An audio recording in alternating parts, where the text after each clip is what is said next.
Agradeço aí a excelente apresentação do Sargento Paulo Marcos Santos. Gostaria de registrar a presença do Dr. Alfredo Pérez, que já esteve à frente do CONTRAN. Hoje é o vice-presidente aqui da NTC Logística. Agradecer também a presença da Sônia Rotondo, que é assessora aqui da NTC Logística. O Newton, que também é da NTC Logística. Agora eu estou vendo aqui um monte de colegas. E gostaria, inclusive, de compor uma mesa aqui para que a gente pudesse ficar à disposição das perguntas da plateia. Vou convidar o Dr. Alfredo Pérez, convidar também o presidente do Sindicato do Vale do Paraíba, Sr. Laércio Lourenço.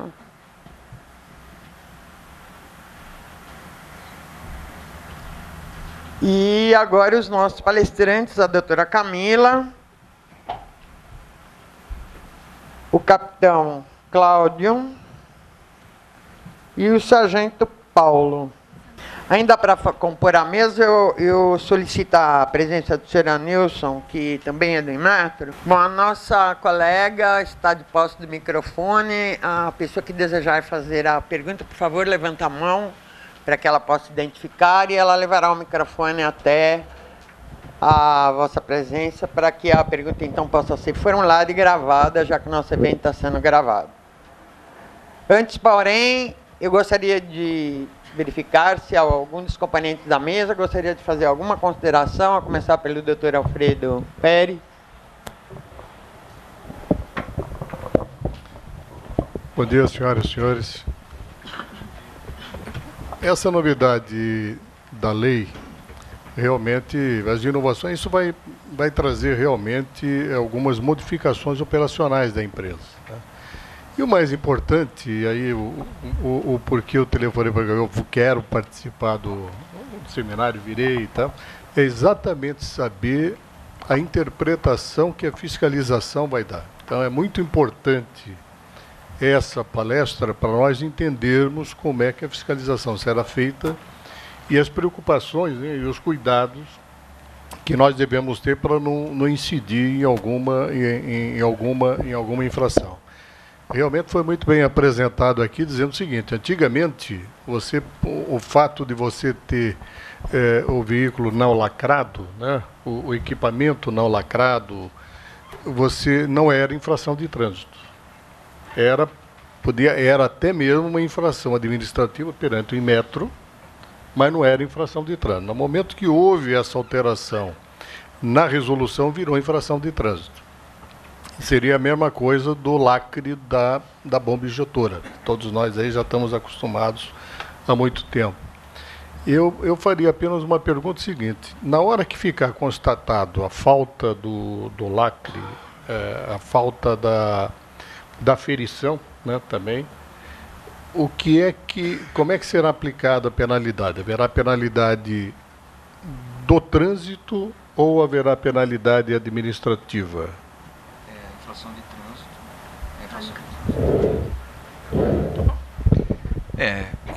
Com a inovação na legislação, isso configura a infração de trânsito.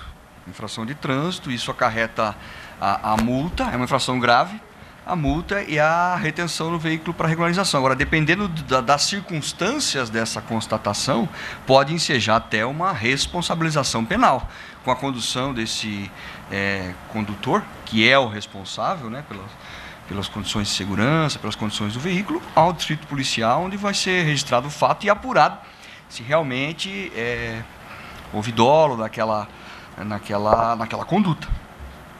Alguma consideração, Sr. Laércio? Bom, eu queria colocar que um dos artigos da lei que foi vetado, que seria a área para descanso dos motoristas. E sabemos nós que hoje a rodovia não tem postos suficientes para abrigar todos os veículos que estão rodando. E com um agravante muito maior, que o motorista, quando para no posto, a primeira pergunta: você vai abastecer? Não. Então, aqui você não pode ficar.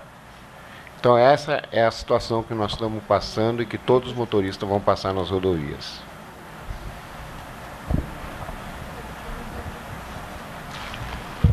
Se me permitirem, eu gostaria de também fazer uma colocação em relação a isso. É um problema também para os órgãos fiscalizadores, não é? Os locais de descanso, nós lamentamos que essa obrigatoriedade, esse dispositivo tenha sido vetado, porque quanto mais locais estruturados para descanso nós tivermos, né, nós teremos menos problemas para a fiscalização e principalmente para a segurança do trânsito. Então nós lamentamos isso. Agora é um problema que não nos cabe resolver. Infelizmente nós trabalhamos com os mecanismos legais e operacionais que nos são entregues, concedidos. Eu estava até ouvindo comentários a respeito do fato de que o motorista que tiver o seu veículo recolhido ao pátio, ele não pode realmente permanecer no interior do veículo com esse veículo recolhido ao depósito. E isso vai ser um problema. Isso vai ser um problema, porque o que vai se fazer com esse condutor? Então, é um problema até de logística para as empresas. Quer dizer, que tipo de assistência as empresas vão ter que dar para esse motorista, uma vez que nós não temos os locais de descanso? Cada pátio de recolhimento deveria ter um local de descanso? Seria o adequado, mas talvez seja uma utopia. Mas é um problema, com certeza, que acaba por não permitir que a legislação atinja realmente o seu fim, que é propiciar o descanso e, consequentemente, as condições ideais de segurança no trânsito. Obrigada. Doutora Nilce, o senhor gostaria de fazer uso da palavra? Bom, então estou abrindo aí para a plateia. Por favor, a Sônia está querendo fazer uma pergunta.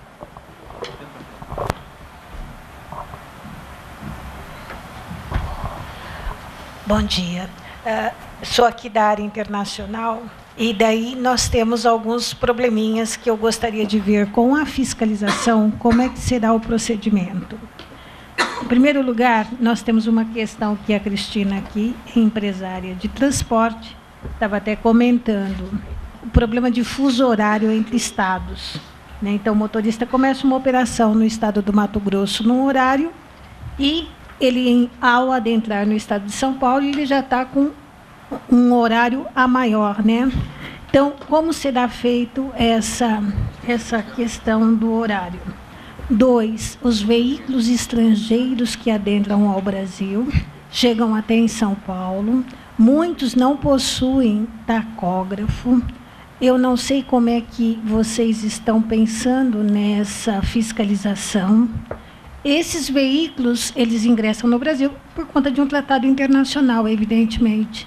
Mas vai ficar faltando essa informação com relação à segurança. Então, eu gostaria de saber como é que a polícia está pensando nesse controle. Obrigada. Com relação ao fuso horário dos estados aí, a própria legislação, antes disso, a própria legislação fala que para que eu possa computar essas 4 horas, eu tenho que fazer eu tenho que descartar 2 minutos, ou, salvo engano, 10 minutos, se for 24 horas, que é a margem de erro, certo? Com relação ao fuso horário dos estados, com certeza será considerado. Se for Mato Grosso, entrou para cá, a hora que eu for fazer a fiscalização e eu comprovar um documento fiscal que ele está vindo de outro estado, não estou falando se ele está 7 dias, 6 dias viajando já, ele já podia ter se adequado. Mas se ele passou a divisa e comprovar com o documento fiscal que ele estava em outro estado, será considerado sim, será feito desconto, com certeza. Porque não é o fuso horário que é importante, é o tempo que ele está no volante. Então, se tem essa diferença de horário, tem que ser descontado, lógico, não tem nem dúvida.